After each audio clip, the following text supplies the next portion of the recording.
Si on veut parler un peu du terrain, du lieu, donc de la terre, puisque on est dans le monde du paysage, on va se retrouver avec plein d'animaux, bien sûr, qui vivent sur terre et dans la terre, hein, parce qu'on a tout plein d'insectes qui vivent dans la terre aussi. Nous avons des vers de terre, nous avons différentes espèces.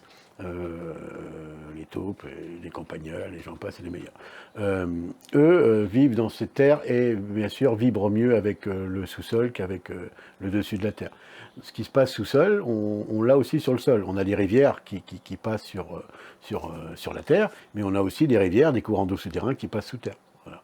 On a des failles telluriques sous terre, on a aussi des différentes choses un peu telluriques ou cosmotelluriques qui sont sur terre et sous terre, et que justement, ces choses-là peuvent être déplacées. Pour, par exemple, vous devez mettre un arbre ou planter un arbre, c'est un endroit bien précis, et si on le plante là, cet arbre, malheureusement, il ne va pas partir droit, il va partir plutôt à 1 ou 2 mètres du sol, il va changer de direction. C'est souvent lié justement à un de ces problèmes, d'un courant d'eau souterrain ou autre chose.